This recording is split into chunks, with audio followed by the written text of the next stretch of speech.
Hi guys, welcome back to Data Every Day. Today we're looking at a data set of sign language digits.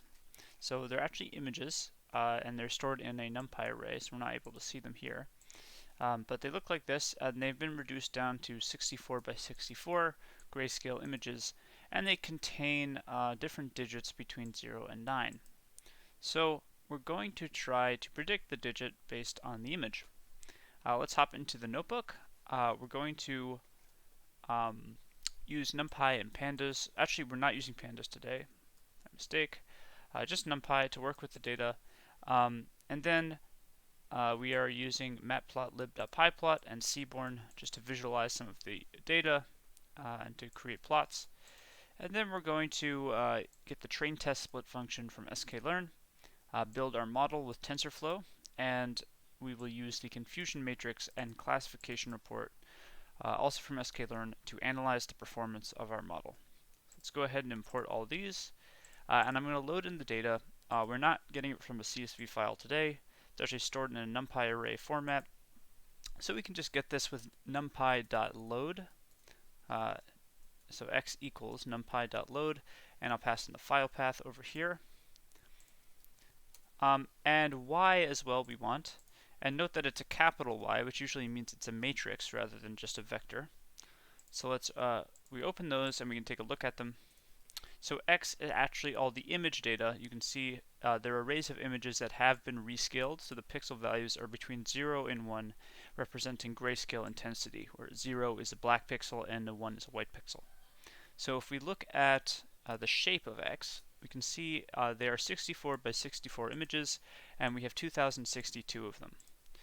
Now Y, on the other hand, is the classification labels for each image. So they're actually in a sparse format. So we have all 10 classes displayed. If we look at the shape of that, you can see we have all 2062 images and 10 different basically one-hot vectors describing the classifications for each one. So I'd like to bring this down to a single vector with the integer representations of the classifications. So you can see this means we have a classification of 0. These correspond to images of a 0 digit. And at the bottom here we have the 9s. You can see the ones are all the way in the side.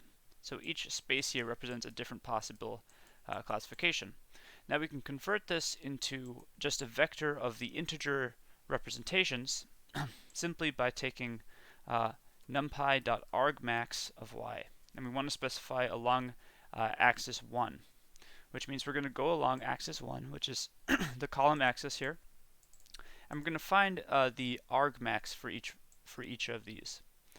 So the argmax is basically the index location of the max. So if we took the max here of any of these, it will always be 1, but the argmax will give us the index of that 1. So here we'll have a 0, here we'll have a 9.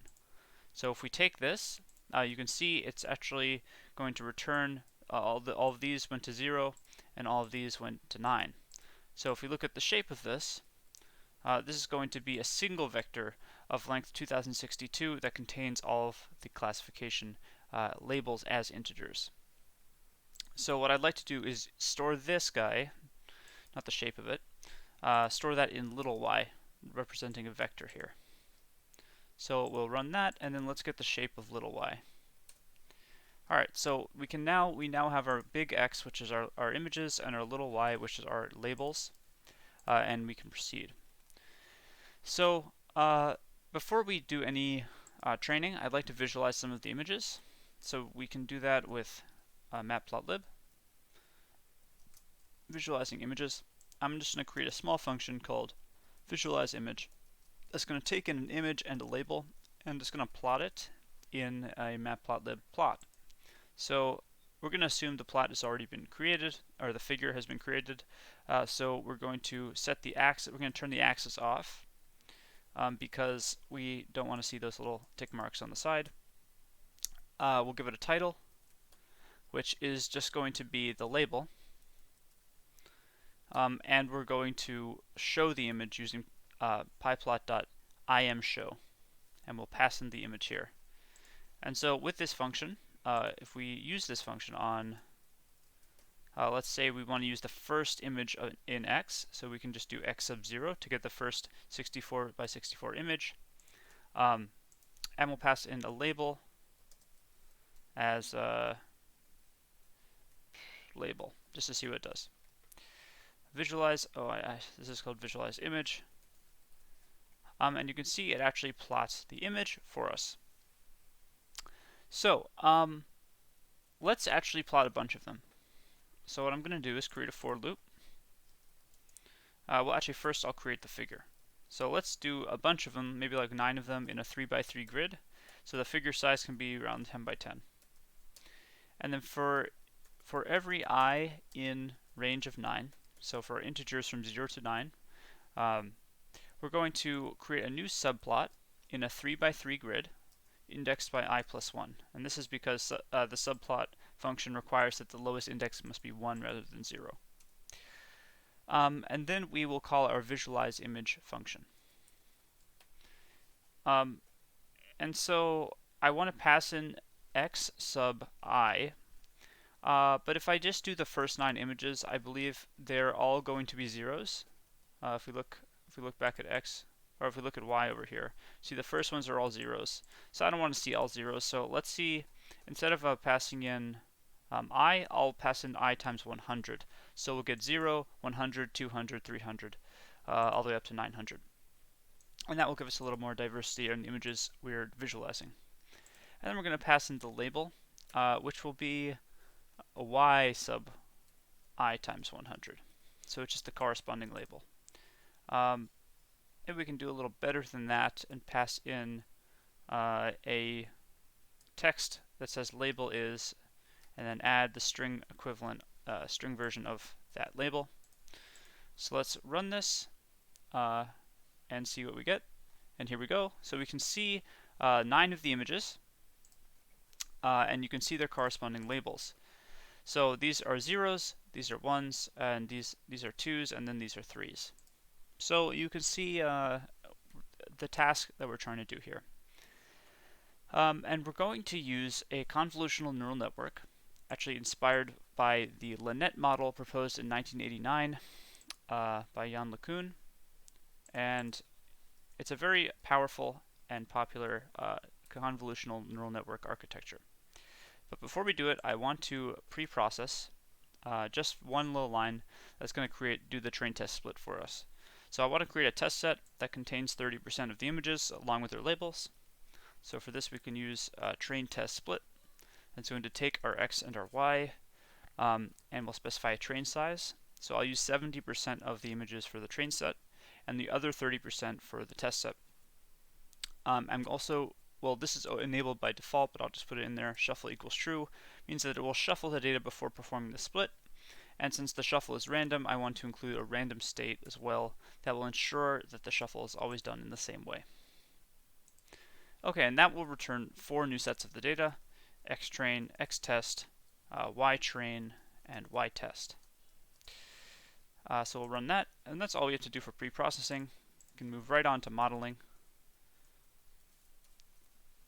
So the architecture for LeNet is basically, well, first we'll pass in our inputs. This will be tf.keras.input.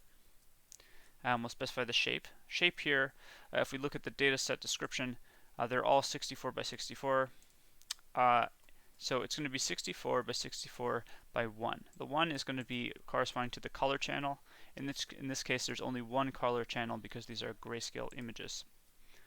Then we'll have first convolutional layer, so I'll call it conv1, tf.keras.layers.conv2d. Has 6 filters and a kernel size of 5 by 5. And then we'll pass in the output from inputs, and we'll move on to the average pooling layer that comes next. So I'll call this pool1, and it will be tf.keras.layers.average pooling 2d. And this, the default kernel size of 2 by 2 is what was used in the original LeNet model, so I'm going to keep that. And I'm going to pass in the output from conv1. Then I'm just going to duplicate this, and the only difference here is that, well, first these are going to be called conv2 and pool2, and this is taking taking input from pool 1, and this is taking input from conv 2. But the only difference here is that we'll use 16 filters instead. All right, after that is done, let's flatten it down into a single vector representation using a flatten layer. tf.keras.layers.flatten, passing in pool 2. And then we're going to have two dense layers. I'll call them dense 1 and dense 2. And they're both going to be tf.keras.layers.dense. The first one is going to have 120 units or neurons, and the second one will have 84. Both of these are going to have ReLU activations on them. Oh, and I should also specify these up here do have ReLU activations as well.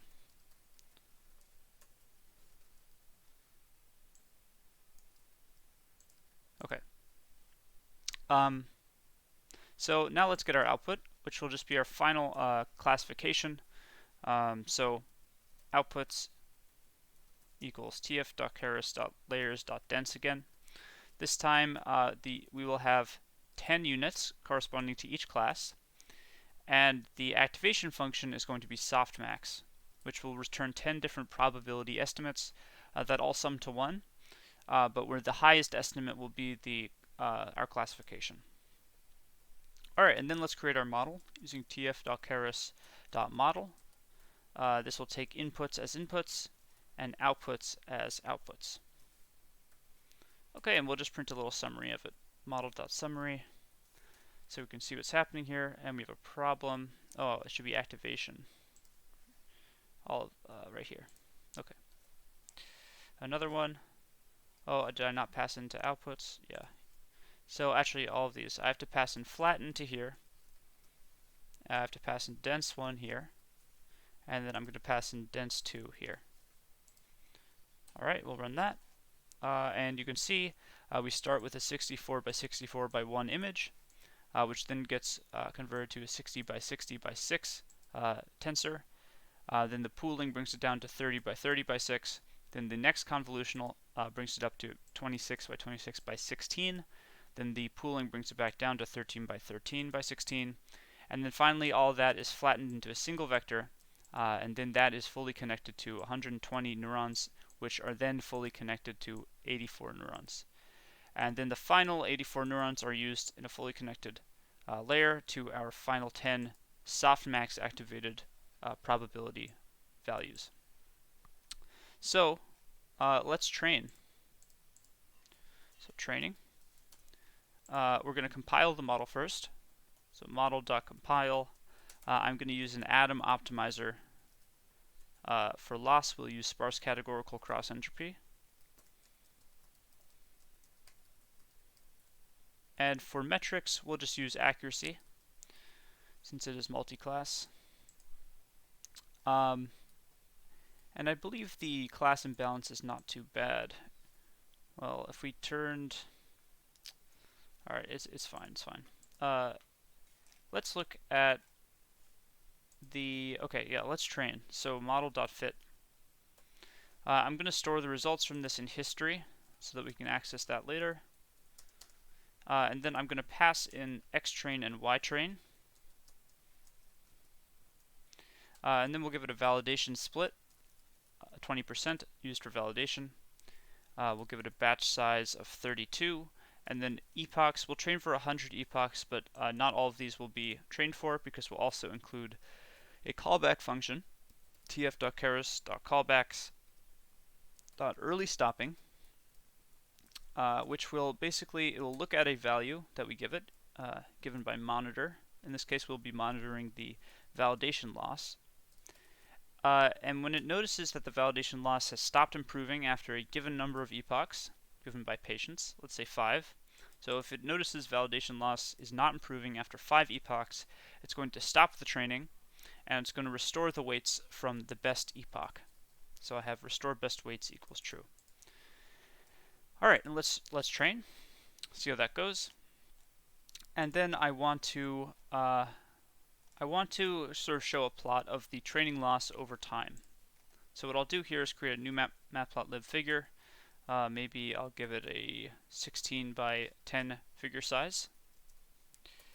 And then I want to sort of create the x-axis. So I can't plot the training loss over all 100 epochs because they're not all going to be trained for. As soon as this validation loss starts increasing again, the model is going to stop the training. So we'll only have some subset of the, we'll have some number less than 100 of epochs. So to get that number, it looks like we have 25 epochs in total. And to get that number in a general form, we can take the length of history.history sub loss. So history is where we stored the fit of the model, and that history has a attribute called history. That basically a dictionary that maps a metric or a loss to a list of that value over time. So the length of this list is just going to be the number of epochs we have that we actually trained for. And so if we take just the loss, that will use this as the key and return that list. You can see that will be the full loss over all the epochs. And if we take the length of that, we can get the number of epochs. So here is our number of epochs. And I'm basically going to use that and take a range of length 25, given by this. And I'm going to call that epochs range. Alright, and then I'm going to use epochs range as the x values to plot against loss. So we can call plt.plot. On the x, I'm using epochs range, and on the y, I'm using the actual loss values given by history.history sub loss. And then I'm just going to give it a label as well. Label will be training loss. And I'm just going to duplicate this, and I'm going to plot on the same graph. Instead of the loss, I'll plot the validation loss, and the label will be validation loss. Okay, now let's just give the axes some labels. So the x-axis will have epoch, and the y-axis will have loss. Then we'll include the legend up in the corner to show the different labels associated with each chart, with each plot. And then we will give it a title. Training and validation loss over time. So we're going to show it. Let's take a look. Alright, so this is what it looks like. You can see the training loss is decreasing, and it's just going to continue to decrease. There's not really a reason it would ever rise, because the model will just get better and better at memorizing the training examples. But we don't want it to memorize the training examples. We want it to be a good fit to unseen data. And so the validation curve is showing how it's doing on unseen data. And you can see the validation curve is coming to a low point, but then it starts to go up again. And I'm sure if we kept this training, it would continue to go up. And the early stopping callback is always taking a look at this orange curve. And it's saying, okay, if it starts to go up past its minimum point, we have to stop training and restore the weights from that best point. And so our model now has weights from this epoch, even though it trained for more. And so we know this is when it's doing the best on unseen data. So let's actually get some results here. Let's see how this model is doing on the test set. So this is a validation set, and it's sort of like the test set. It's smaller than the test set, but it also this model has been optimized to the validation set. So there's some amount of like our model is a bit biased towards the validation set. So the test set is truly unseen. There's no optimization done around the test set. So we can be sure that, well, we hope that it's that is representative of any data we might see in the future. And so we're going to use the test set to sort of get a final performance measure of how the model is doing. So I'd like to create a function called evaluate model. It's going to take in a model and the test set, so xtest, ytest. And we'll start by creating a set of predictions. So I'll call it ypred, and we'll get that from model.predict xtest.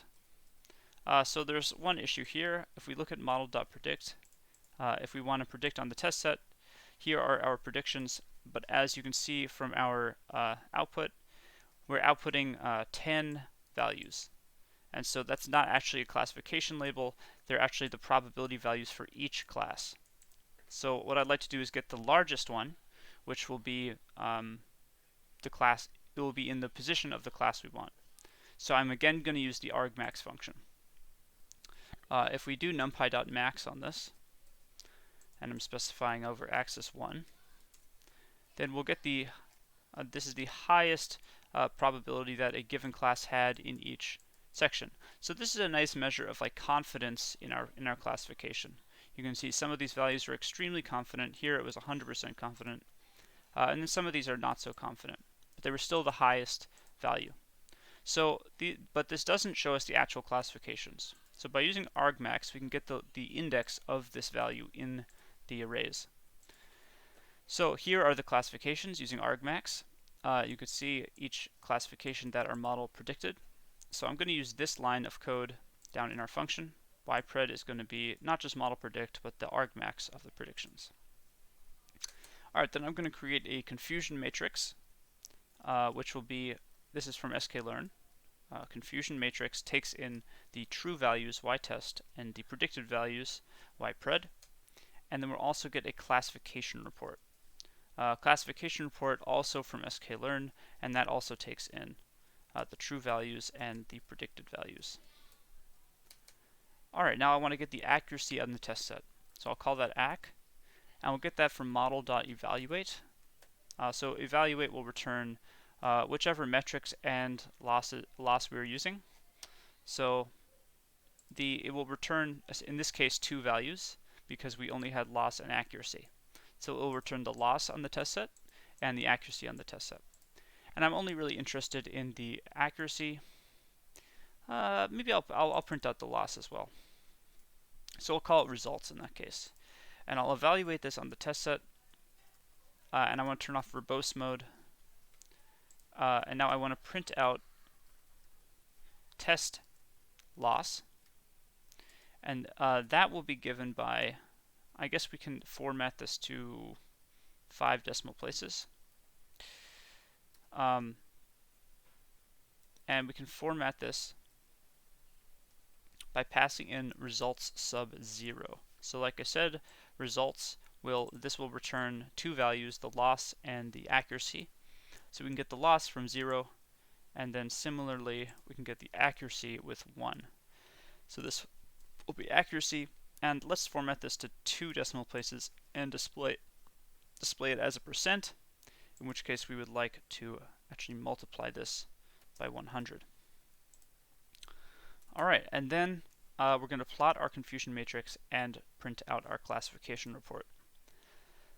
So currently, the confusion matrix is just going to be a plain NumPy array. So what I'd like to do is sort of plot it in a nice Seaborn heat map. So I'm going to create a figure with a figure size of 10 by 10, make it a square, and then use seaborn.heatmap, passing in the confusion matrix, turning on annotations, setting the minimum value to 0. I'm going to format it with a G like this. This just means let's display the counts as integers rather than scientific notation. Then I'm going to give it a color map of blues and turn off the color bar. Okay. Then we can do the axis labels. So predicted on the X and actual on the Y. And we'll give it a title. So confusion matrix.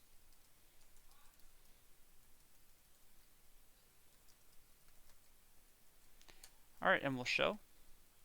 And then last thing I want to do is just print out the classification report.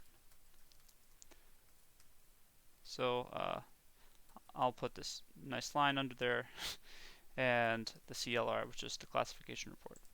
Alright, and that's our function. So let's see what happens if we call it on our model. It's called evaluate model. We pass in the model that we trained, the test set, the x-test, and the y-test. All right, and we have the loss and the accuracy.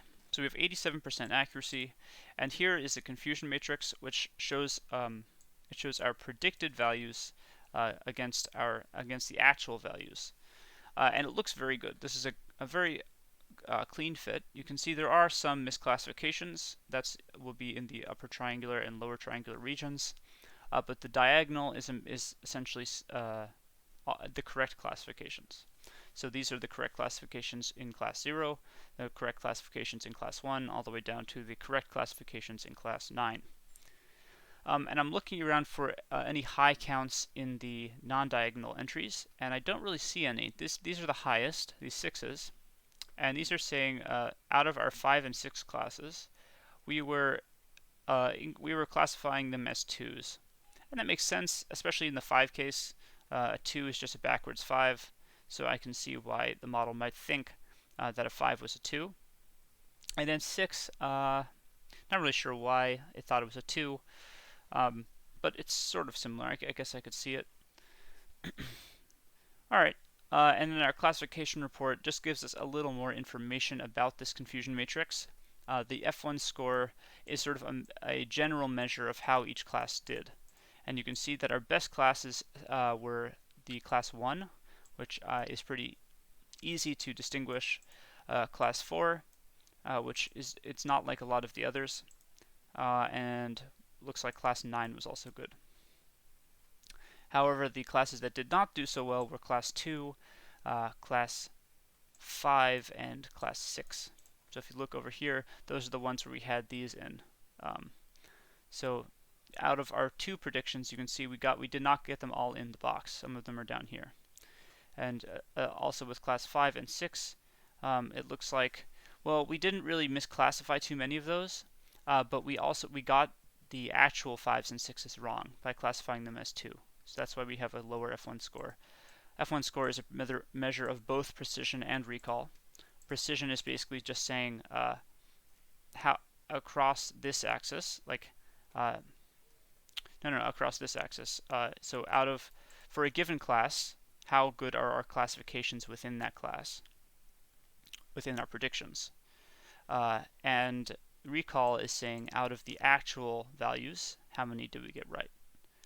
So you can see our recall on 5 and 6 is a little lower than the others, given by these values, and so that's why our F1 score is lower, even though in the actual 5 and 6 predictions we didn't get very many wrong. Alright, yeah, and that will conclude today's video. So thank you so much for watching. I hope you enjoyed it. If you did, make sure to subscribe and hit the bell for more content, and leave any comments you have in the section below. I'll see you guys tomorrow. Have a fantastic day.